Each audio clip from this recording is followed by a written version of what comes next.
Web Marketing That Works podcast, episode number 80. And the guest today is Ben Fewtrell.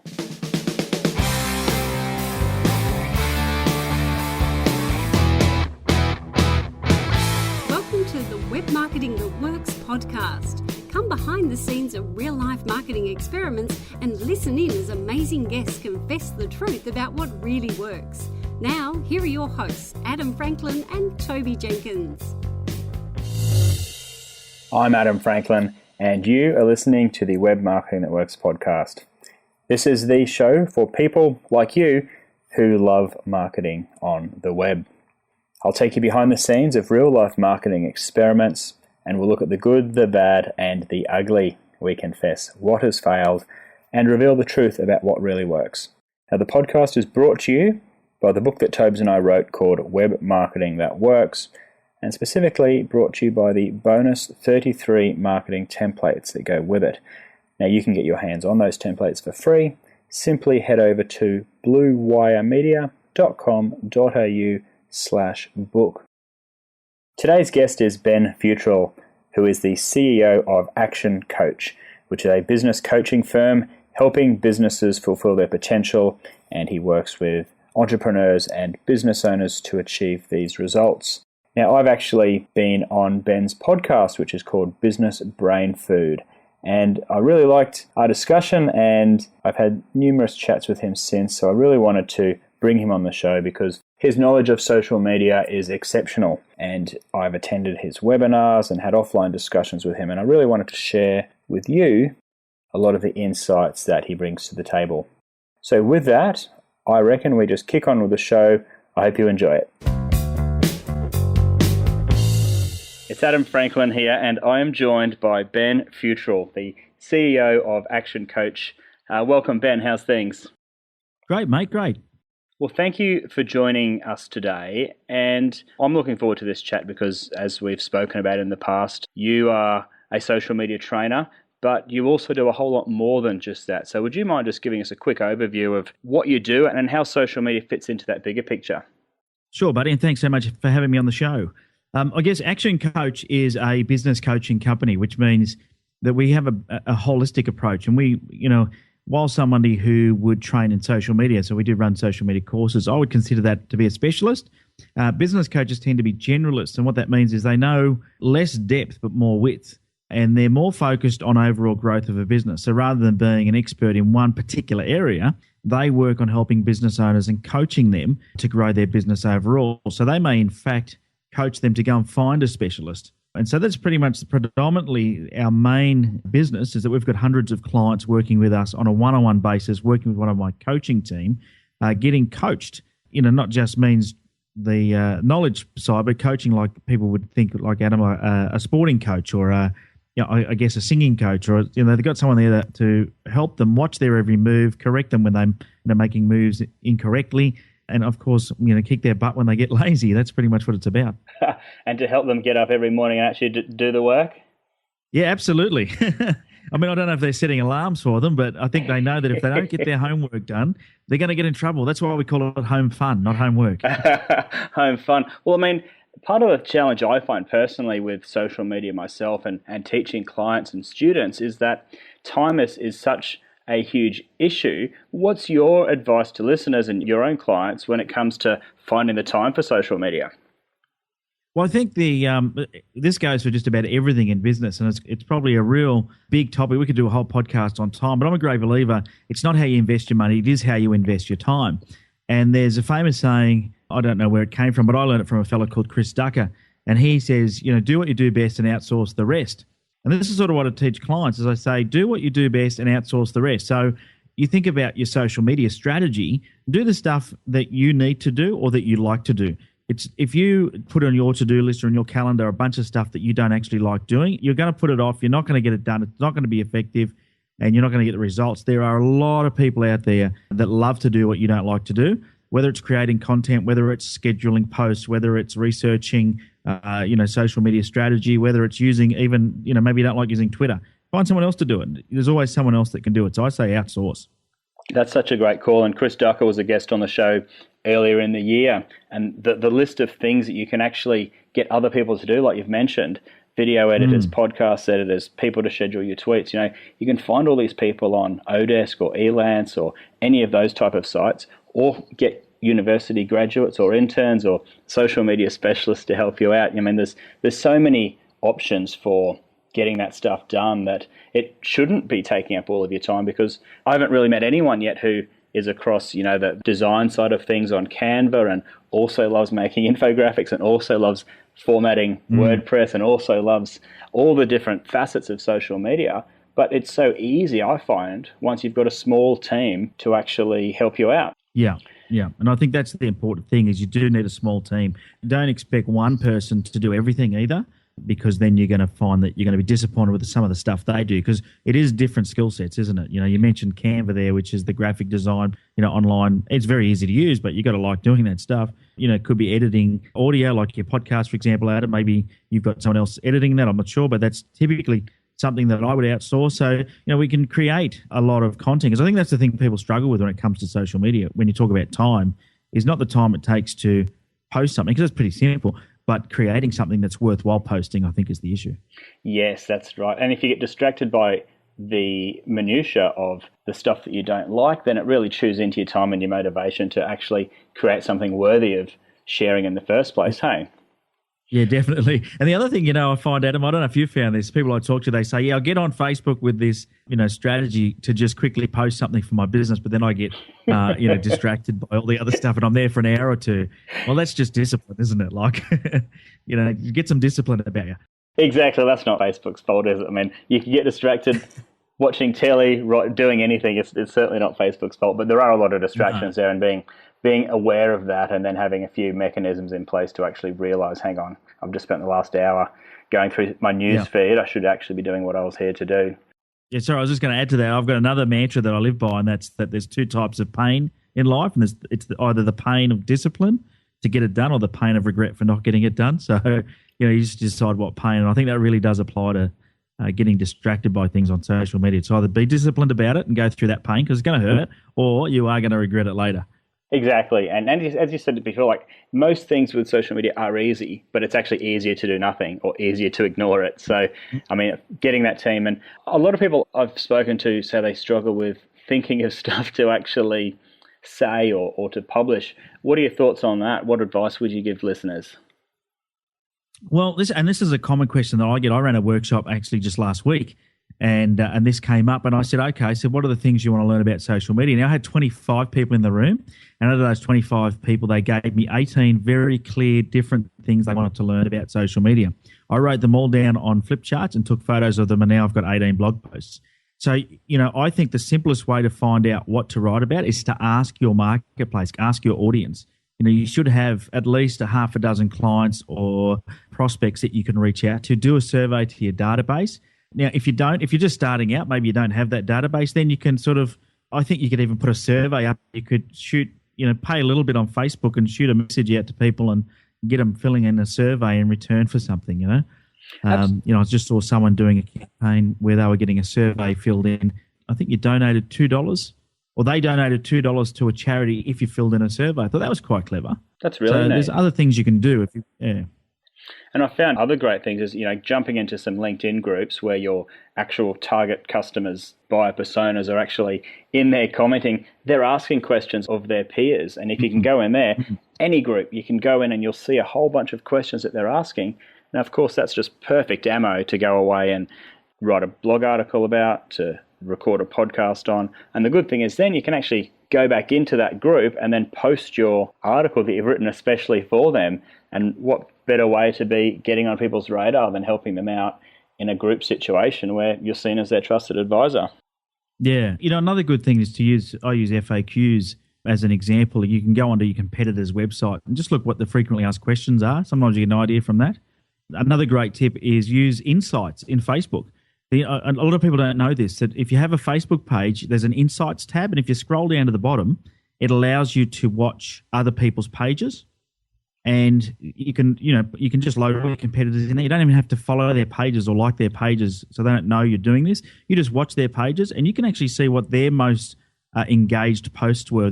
Might have been a picture, it might have been a quote, might have been a question, and it'll start to give you some ideas of what's working for them. And I don't say copy them, but of course use it as a guide as to what's working so you can do something similar. Yeah, nice. Now, what's your take on Facebook, Ben? I mean, the organic reach seems to be dropping to virtually zero. Have you got any tips around how to get value out of Facebook these days? Yeah, I actually, a lot of people hate me for saying this, but I actually love the fact that Facebook now charges for people to get their posts in front of people, because it has meant that the noise on Facebook has reduced dramatically. What is upsetting is, of course, if you've had, you've spent a bit of time building up your page likes, or you've paid a bit of money to get page likes, that, they're saying between 4 and 8% are seeing your organic posts. So if you want to get more engagement, I do have a few tips. For some reason right now, Adam, and we've done a couple of tests, Facebook are favouring video. Now, not just any old video. It can be about anything, but not videos linking outside of Facebook. So if you put a YouTube link or if you put a Vimeo link, that's not going to work as well. It's about uploading a video directly to Facebook, and we're seeing that's getting 8 to 10 times the engagement, or not so much the engagement, rather 8 to 10 times the exposure. So the impressions increase by 8 to 10 times just because it's a video. And video is very engaging anyway. And Facebook are now starting to play videos automatically, aren't they, in the news feed? I've actually noticed that too. Like, I did the similar test where you put a YouTube link of the same video versus uploading it direct into Facebook. And it's amazing how many more views you'll get on the native video, the video that you've uploaded directly to Facebook. What's your take on Facebook groups? So I think Facebook groups are a good way to get engaged, because now what you're starting to do, rather than just plastering stuff out there, you're making a concerted, targeted effort. Now, whether you start a group or you join a group, it doesn't matter, but it allows you to get involved with your target market in a way that you can't do any other way. And that is by getting inside a group and actually being helpful. And I think that's, the key to being good at online marketing, or social media in particular, is to make sure you're helpful. People are in groups typically because they're looking for help, or they're looking for, sometimes they don't know what they're looking for, but they know they want to be a part of a community that they'll find helpful at some point. So if you can be a part of that group, or you can, starting the group gives you another level of authority. But certainly, those groups right now are very effective places to be for that reason. The other thing with the group is that once you join a group, you see every post. That whole organic reach thing disappears, because if someone is subscribed to a group, they see pretty much every post that goes on in that group. Yeah, I really I've personally, at the moment, finding the most value in Facebook groups way more than business pages, because of that exact reason. No visibility or no exposure on the Facebook page. But the level, people seem a lot more comfortable contributing and asking questions and all of that in the private group. It feels much warmer and much friendlier than just, posting a comment on somebody's business page. Yeah, I think so. I mean, and that's the thing. I speak to a lot of people. They say, I'm on Facebook. Can you help me? And I say, what do you want help with? And they go, I want to get more likes. And I go, what do you want more likes for? And they go, so I want more exposure. And I go, well, more likes is not the easiest way on Facebook to get more exposure. It might make you feel good. But when you think about, let's say you're getting 8% of the people that like your page seeing what it is you post, you're going to need 100,000, maybe 500,000 likes before you can really rely on that as a marketing tool. And I don't know too many pages that have got that many. Is where with groups, groups are much easier. Go and join a group, start a group. People want to be part of groups. Like I said, I think they're less threatening. Maybe that's what it is. And as you say, if you've got 100,000 and only 8% of people, that's only 8% of people that see it, let alone who actually click on it or interact with it, or even end up clicking through to your blog or website. So it's very, very small numbers making it back to your home base, which for me anyway, I advocate getting people back to your website or blog as one of the steps after social media. I know you're quite big on email marketing. What's your take on the relationship between your social networks and email marketing? Well, I think you just said it there, was you've got to get people to home base. And this is what I teach people. With social media, you've got to have a strategy. And my strategy is that I want to get you off of social media and into my database. That's pretty much my strategy. Once I get you into my database, I use a program called Infusionsoft, which does behavioral marketing, automated marketing. So, if you're opening emails, you'll get a different sequence of emails. And if you're not, if you're watching videos and downloading stuff, you're going to get different stuff sent to you. And so once you're in my database, then I can start to communicate with you in a more meaningful manner. And we're still getting that right. We've only been using Infusionsoft for about under a year now, and it is it's a big beast to tame. And so we're slowly working out what works and what doesn't. And I guess the mistake we've made, we've probably got a few sequences that are running concurrently to the same people without realizing it. So we're just fixing that now. So people are getting more emails than they should. But certainly I think people are afraid to email people regularly. And I can tell you now that if you've got people who are enjoying your content, they're happy to get a couple of emails a week from you anyway. So long as they're not all selling, you've got to put some value in there as well.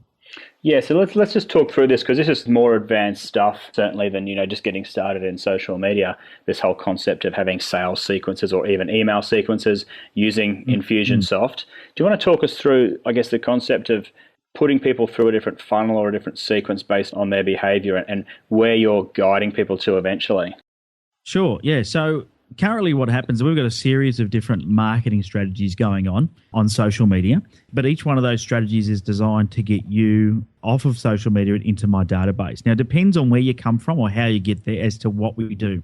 So, for example, let's say that you saw an ad of mine on social media. Let's say on Facebook, right? You saw my ad on Facebook, you clicked on it, it went through a landing page that invited you to an event, and you were interested, otherwise you wouldn't have clicked on it. Yep. But you couldn't make the date. You didn't book in. You got distracted. A team member came in and asked you a question. You just didn't book in. You didn't put your details in at all. The next thing that happens once that happens is we start showing you different ads on social media. So you'll start seeing free downloads. So this is our strategy. We've got free downloads now because it's something that's a little easier for you to grab, a little easier for you to download, takes less details. So that remarketing, if that's effective, will get you then to put your email address in and your first name, and you'll download a cheat sheet. Now we have 15 different categories of cheat sheet or downloadable white paper, if you want to call it that, a bit of something of value. So it depends on which one of those you download as to what happens next. So let's say you download the one that says become more productive, how to increase your productivity and get more done every day. And you download that cheat sheet. Well, now you're going to go into a sequence that's very much about saving time, about being more efficient, about being more productive. And we'll give you a few emails in what's called a nurture sequence, where we're just giving you value. So we'll give you some tools, resources, or tips. And then a few emails in, we'll actually invite you to the event again. So we'll say, hey, we've got some events coming up. Would you like to book in? And that shoots you back to that same page. You could go and book in or not. Now, if you don't click on the link, you don't go through there, then we send you a couple more emails just with great value. And then we send you another link saying, hey, maybe you'd like to meet with the business coach. If you're looking to save some time, become more productive, work out how to work a few hours so you can work on your business, not in your business. So all the languaging would be around productivity. And then we say, hey, click here to meet with a coach to see how they can shave some hours off your week. And, this is really clever marketing. Now, we'll do this a little bit. We'll even have Infusionsoft set tasks for the sales team. So let's say we sent you that message and you did nothing with it. You didn't click on anything. You opened it, but you didn't do anything. Well, then it sets a task for someone to ring you. If you clicked on it and didn't book a time, so you abandoned booking a time, it would set a task, but it would tell the person ringing that that's what happened. So each step of the way, our system is telling us what you're doing so we can tailor our marketing to you. So it's very, very clever. Now, the good thing about this is it doesn't matter whether it's off of Facebook, doesn't matter whether it's off of LinkedIn, off of Twitter. It could be from an email we send. It could be that you just listen to this podcast and you go to my website and opt in for something. Who knows? The reality is once you get there, your behavior then is going to be tracked, and we're going to market to you in a way that you're going to enjoy. So rather than getting bombarded with a bunch of irrelevant stuff, now as a prospect, you're going to get sent valuable information based on what it was you were actually looking for. And so I really think it's good for us because our marketing gets better results, but it's also great for the prospect because now they're actually going to get stuff that's useful. And that comes back to that whole thing. If you can help someone, I think Zig Ziglar said, if help enough people get what they want, you'll get what you want. And that's really, that's never changed in all these years in marketing. That's still the same thing. And so I think there's things like Infusionsoft, whether it's that, I think Entreport does the same thing. I think there's a couple of others that do something similar. All of these programs help you really tailor what it is you do and how you deal with a prospect so you can feel comfortable that they're getting a tailored experience. Now, having said all that, it takes a bit of work to do that, doesn't it? It does. But the good thing is you're kind of just putting in the pieces of the puzzle gradually and you're building one sequence or making it bigger or more detailed. So it's not like you have to, build the whole thing at once, hey? No, and I think that scares a lot of people because I know my training, surprises me when people come and do any training with me is most people don't even have a CRM. They don't have an email marketing program. So, the very basic, go and get yourself the free MailChimp program so you can at least start collecting data. It's a very basic system. It'll let you put a few thousand contacts in there. You won't be able to do any of that fancy stuff with it, but at least you're building a database. I'd say that's step one. Then you can sort of think, okay, well, if I have automation, what does that look like? If I wanted to start getting some automation, because Infusionsoft, I think you can get Infusionsoft from as little as a couple $100 a month. It's not expensive. The challenge with something like an Infusionsoft or an Entreport is that you've got to then, if you try and do it yourself, you're going to just fail. I can almost guarantee it. So you've got to hire a consultant that knows what they're doing to start building these sequences for you, and that's where the investment comes in. But it should pay dividends. So that's really neat, both from a marketing point of view, especially for a business like yours, Ben, with ActionCOACH. If social media is just one slice of what you offer a business owner, it's really cool because you can, as you say, give people exactly what they're looking for at that point in time. And from the user's point of view, you're not overwhelming them, because when you offer a whole spectrum of business services, if they came in through a social media offer and then got hit with productivity offers or sales offers or HR offers, it would be very easy to overwhelm them. And I think I'm probably a little bit guilty of that with some of my autoresponder sequences at the moment.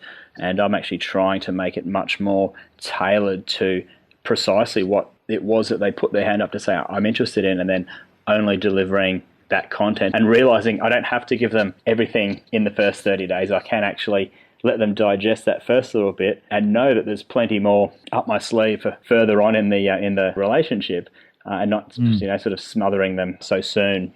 Okay, so that's some quite advanced marketing automation and lead nurturing tips. How about we switch over to LinkedIn? Where do you see the most value in LinkedIn for business owners and marketers? Great question. LinkedIn's a whole nother beast. And I think, a lot of people are challenged with LinkedIn, and they don't usually like my answer to this question because it requires some old school sales effort. Unlike some of the other marketing platforms, like Facebook have made it really easy for just about any business to market on there. And that's, Facebook's model is really smart. It's like Google. They've made it so it doesn't matter what type of business you've got, what type of customer you're looking for, there's a way you can pay to use it and get a result. LinkedIn's a bit different. Paying for ads on LinkedIn right now, I don't know of anybody that it's working for. The things that are working well on LinkedIn is the groups. So we've already spoken about groups on Facebook. The same thing applies on LinkedIn. If you can get a LinkedIn group up and running or join a LinkedIn group and put some time and effort into that, you're going to see returns, because once again, you're building relationships with people that are in your target market, interested in what you've got to talk about, and are looking for some sort of help at some point. And I think this tip on groups applies to just any of the social media platforms, even if they haven't been born yet. If there's a new one starts tomorrow and it's got groups, I guarantee you that it'll be a productive way for you to market your business. But it takes effort, right? You've got to log in, you've got to start conversations, you've got to build relationships. The last thing you should do on any of these platforms, if you join a group, is go in there and start spamming them with your sales message. Don't even tell people what you do. Don't even put a link to your website in there. Just start helping people. And that applies to LinkedIn. The second way, and a way that every single listener right now, Adam, can get it on to LinkedIn today and get a sale, or at least get an appointment or get a lead, is to just search for people they know are in their target market. And the good thing about LinkedIn, especially if you upgrade to the premium, is you've got some really cool features of being able to drill down and search for people by company, by position. You can do some pretty fancy searches that allow you to build a list of people that you can connect with. But you can also find their phone numbers. And a lot of people go, but Ben, they don't have their phone numbers on LinkedIn. No, this is where you're going to have to use a bit of your nous and use Google. You just copy and paste the company name into Google, get the phone number, ring up.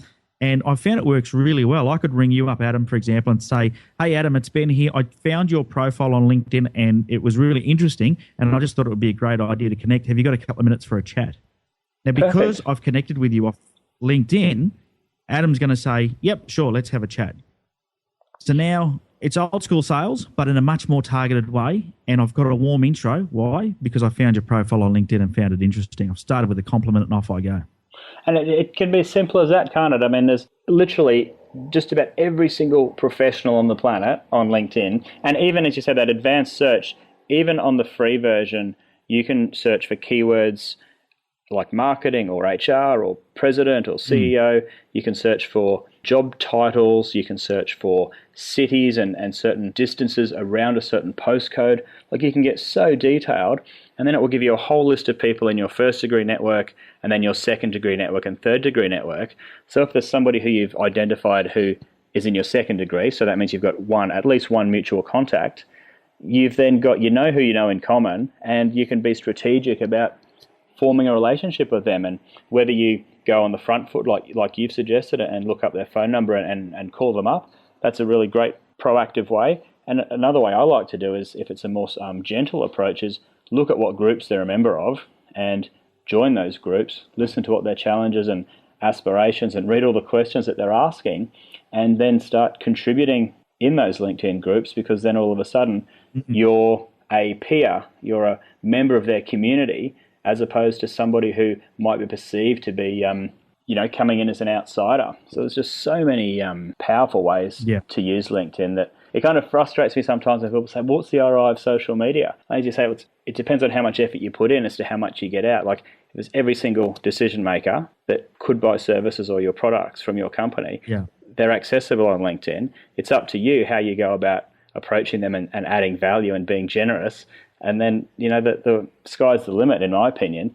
But it's not just going to happen if you just spit out some random content and expect people to stumble across you. Like, to me, it's like, flicking a few business cards around the CBD of a Friday afternoon and hoping someone finds them, versus booking a meeting and handing your card to somebody who's actually a meaningful contact to your business.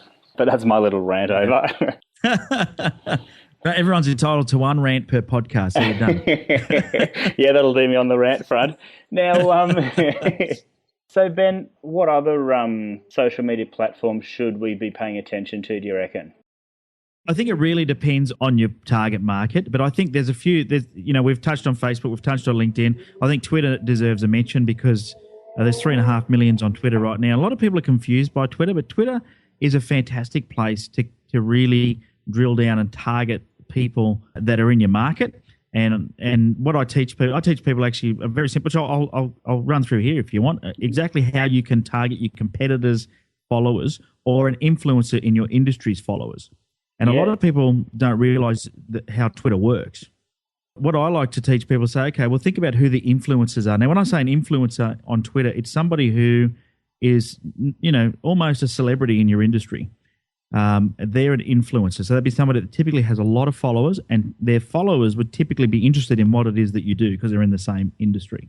And you can start connecting with the influencer. And, I'd pick 5 to 10 influencers to really sort of connect with and, send regular message with. Make sure you share some of their stuff, mention them in some of your tweets, just so they know who you are. That's a good start. The second thing then is you can actually look at who's following those influencers and follow them yourself. And I don't know what the stats are or the percentages are, Adam, but it's almost like an unwritten law that if someone follows you on Twitter, you follow them back. Now, I think it's about 10% actually do. Do you have any stats on that? No, nothing concrete. Yeah, okay. But I think it's about 10%, right, from my research and my own testing. So, I could, for example, I could go and find you on Twitter, Adam. If you had 1,000 followers, I could follow all 1,000, and it's likely that 100 of those will follow me back. Now, the good thing about that now is I'm going to show up in their feeds. So if I've got good quality, helpful content that I'm tweeting about with links back to my website, remember that's my strategy, is that I want to drive everybody back to my website where I have an opt-in, where I encourage you to do something. And if you don't opt in, I still remarket to you, but that's my strategy. Then that's what I've got to do, right? I've got to find people who are targeted. I go on a very, targeted search looking for people who I want to follow me, and then I just make sure I share great content. And so I think Twitter is very much an undervalued platform. A lot of people don't use it. It took me a long time to get to know how to use it because it sort of just freaked me out, to be honest with you. It was one of those platforms. Because a lot of the time on Twitter, it feels like you're drinking from a fire hose. There's just that much stuff coming at you on your news feed that it's really hard to you can't take it all in. Obviously, you can't even take a fraction of it in. But it's also one of those things I've personally found really great for starting off the one-on-one relationships, whether it's with influencers, whether it's with potential customers or even existing customers, because I find the click-to-tweet tool really useful. So that's a website. I know you don't remember, listeners, you go to clicktotweet.com and it's a free service. And basically what you can do is in your email marketing or on your blog posts, you can just use this click-to-tweet tool to give you URL that you can embed in a link either on your email or your blog, which basically when somebody clicks it, it opens up their Twitter and it pre-populates a tweet, which they can then edit if they want to, but they can also just hit tweet on. So it really bakes in that shareability into the content that you share. And the great thing is that if you do use click to tweet, it's really smart to actually include your own Twitter handle so that you know when somebody's tweeted something of your own.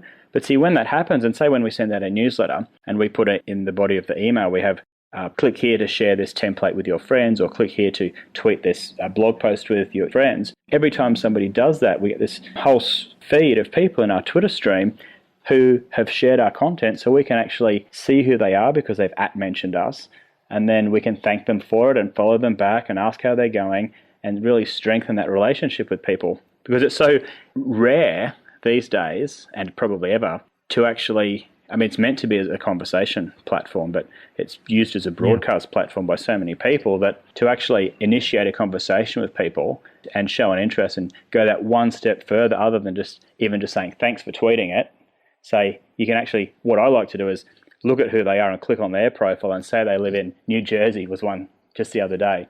And I can write back and say, hi Michelle, thanks for tweeting the template, how's everything going in New Jersey? And it's like you're showing that extra level of love and care and attention, and it just gets the relationship off to a fantastic start, as just one of my pro tips. Yeah. One of my other tips, which is pretty similar, is if someone does post a link to something like a blog post, once you've read it, come back and mention something you liked about the blog post, because now they know you've actually read the blog post. You're not just retweeting it. So you might say, I read something in here about X, Y, Z. And it just shows the person who's tweeted it that you actually are connected and that you're making a connection. I think it's really important on Twitter because, like I said, there's a lot of people. I liken it to a toilet roll. Imagine a toilet roll had a 160-character message on every square. Once it's gone, it's gone. And that's how Twitter works. Yeah, interesting analogy there, Ben. But that's just how I explain it to people, and it moves pretty quick. You can't just use one square at a time. I can't anyway. I like what you're saying there too, because so many people just retweet a headline and don't actually read the post. And yes, it's nice to have your stuff shared, but it's, as you say, then like way better if someone's actually read your content and takes the time to write back and explain something that's resonated with them. That's really cool. Okay, so I've asked you a lot about social media, a fair bit about email marketing. How about we talk about some of the things that business owners and marketers, often they wear the same hat, but even corporate marketers or marketing managers who are employed by a company, what are some of the essential things they need to be doing on their actual website itself, on home base, to, I guess, make the most of what they're doing with their content and everything else? Yeah, I think, and it's really important to think about it in this way, because it doesn't matter what you put on social media. If you get people back to your website and your website's crap, no one's going to stick around, and you're not going to convert those people into a long-term prospect or even a customer. So, from my perspective, I think when people jump onto your website, you've got to have an opt-in of some sort. You've got to have a lot of good content there. The days are gone where you could just have a 5-page static website that was just, information about who you are. I think those days are long gone. What now needs to happen is that you need to produce regular content that you can, so I would say every website has to have a blog, whether it's helpful articles, whether it's downloadables, whether it's a podcast, whether it's videos, doesn't matter, but you've got to have something on your website that changes, that's dynamic. That'll really increase your website return traffic because they're coming back to see what else is new. And I think that's critical. I think that's been overlooked by so many people. And then the opt-in is the other thing. You've got to have the opt-in. Now, what I'm just starting to do with these 15 categories is I'm about to relaunch our website. Same design, but with a better opt-in at the top, because our opt-in's a bit weak. It's not converting at the level we want, but we're about to put opt-ins on every single blog post based on the category it fits into. So we have 15 different sort of cheat sheets.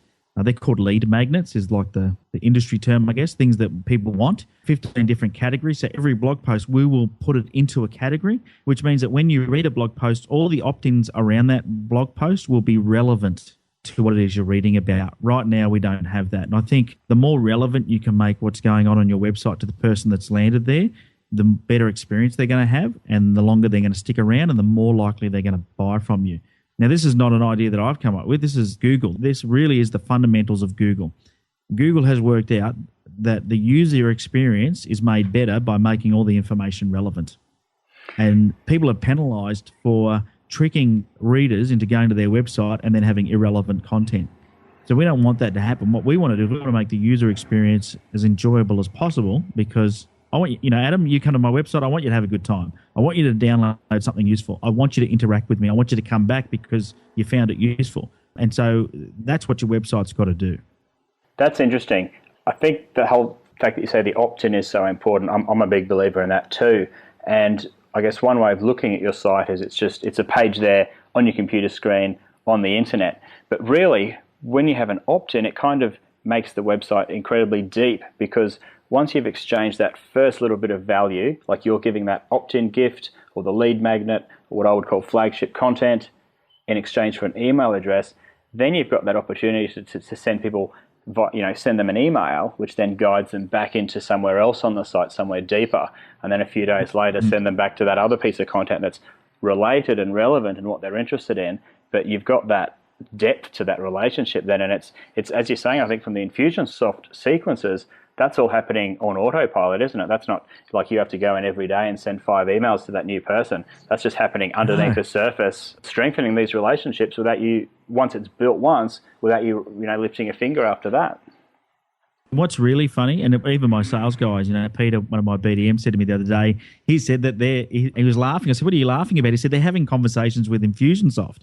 And what's happening is people are replying to the emails that are automatically coming out and writing to who they think is sending the emails, but it's actually all automated.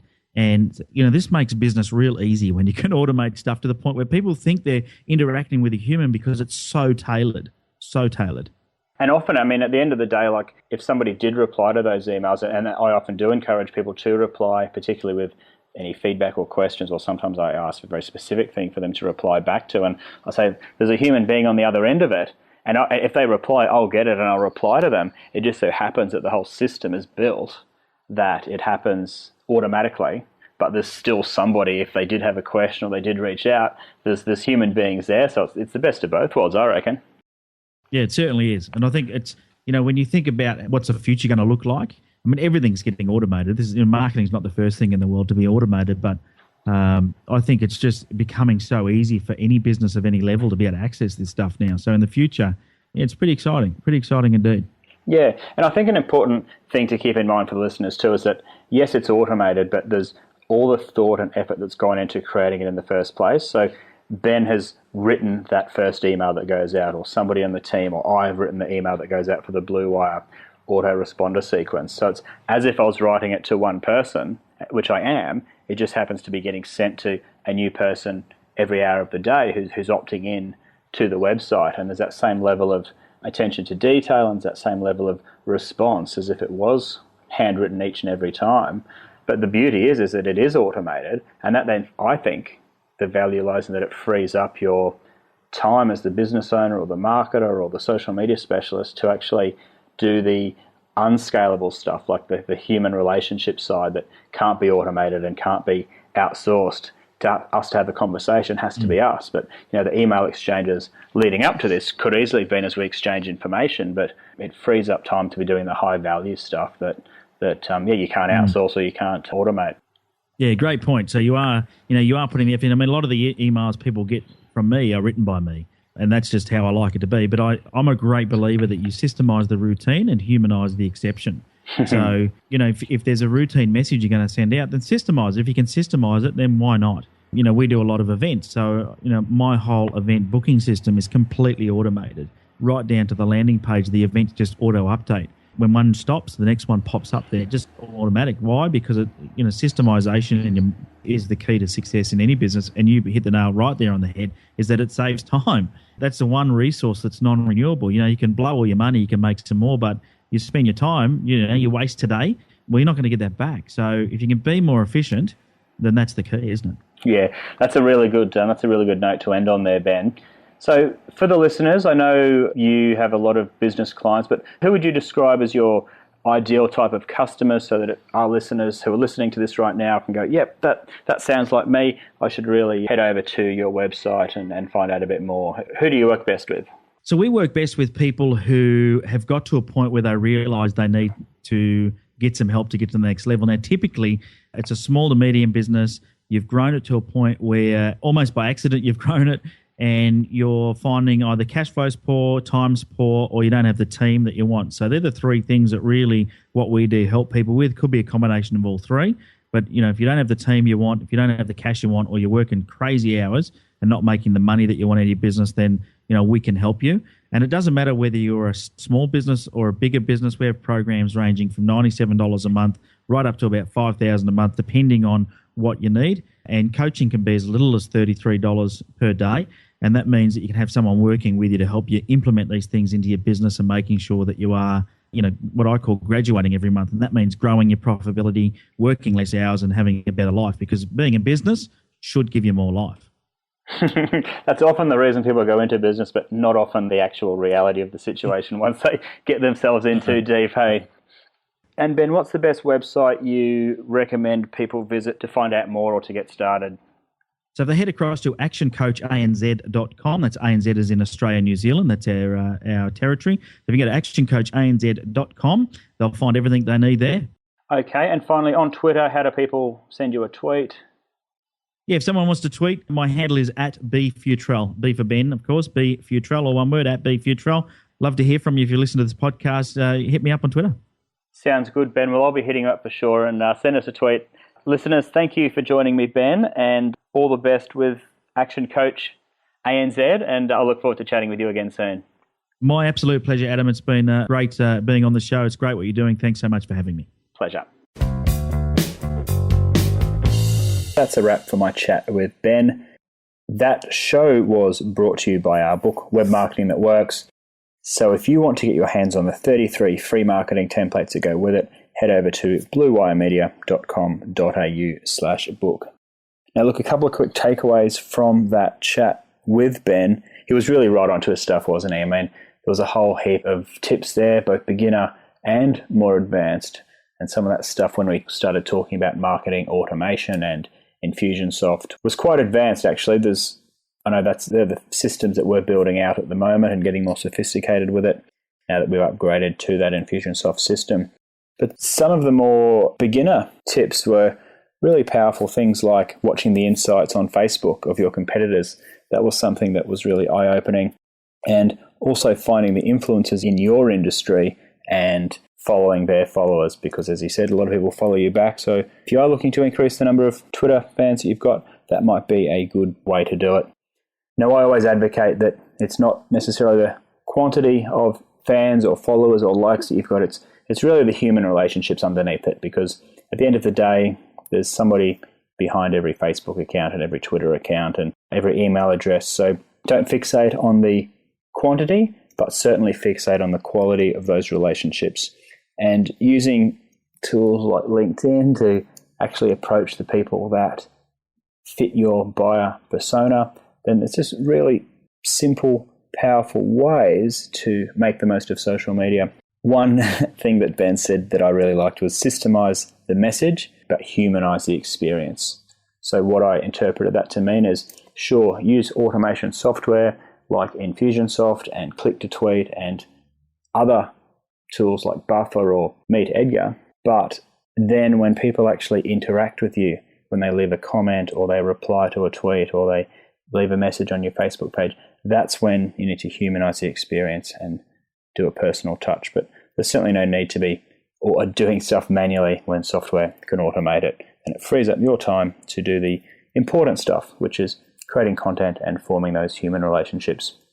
So I guess my thoughts to close is that social media really is the icing on the cake, but you need the cake first. You need the website, the blog, the email list first, and then once you've got that cranking, then you can really look to maximize what you're doing and amplify what you're doing through social media. So the intent of this show is to deliver actionable advice. So your feedback and questions are always welcome. Please drop me a line, adam.franklin@bluewiremedia.com.au, or tweet me at Franklin_Adam. Thank you for listening through to the end. If you enjoyed the show, and I hope you did, I would love it if you could take the time to leave an honest review on iTunes. and I shall see you next time. Thank you.